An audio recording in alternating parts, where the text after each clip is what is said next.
All right, we are here with David Yager, who had wrote the book From Miracle to Menace, and we're going to ask him a couple questions about why he wrote the book, that kind of thing. So, David, can you tell us a little bit about the book? Why writing it? Well, I've been a writer about the oil and gas industry for 40 years, and I've been an observer of political affairs for many years.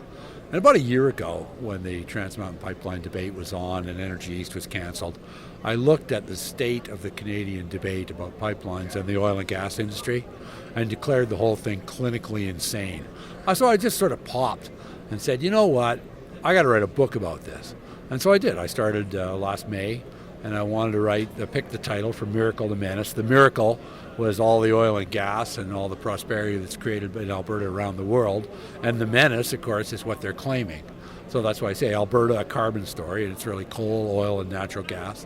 It's a great story, and obviously a whole bunch of people hadn't read it or care about it, or they wouldn't be doing the stupid things they're doing.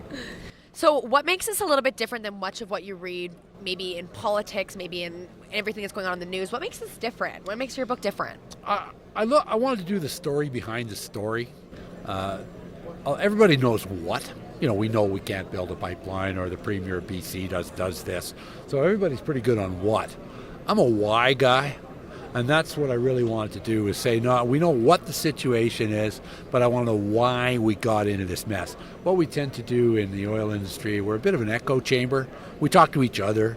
We say, well, this is bad. And everybody, yeah, that's really bad. Totally. And, somebody writes a letter to the Prime Minister and prints it and circulates it among themselves. The question I wanted to know is, why do people fuel up their car with gasoline on their way to a pipeline protest? How can you have a plastic smartphone and want to get out of the oil business? And there was just such a disconnect. So I wanted to get the story behind the story. And this took me down some paths I'd never imagined.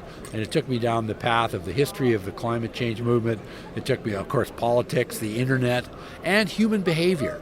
Human behavior defined as, if somebody says that we can get out of oil tomorrow, all we need is the political will. And they can't. Well, why do you believe that? So this is why I say the story behind the story. And that was actually fascinating for me. I learned a whole bunch of things that I didn't really know on how we got into this mess. And then, of course, at the end of the book, some suggestions, now that we truly understand the problem, how to get out of it. Totally. And you'll be here all week, hey, at the afternoons here at the EnergyNow booth to be able to sign copies so people can purchase the book.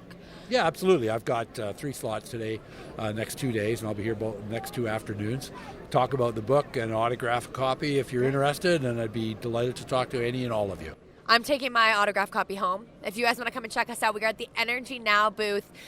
This one's $14.87. That's where David's going to be if you want to come and connect with David. Great storyteller. Thank you so much for your time. Thank you. I appreciate it. You bet.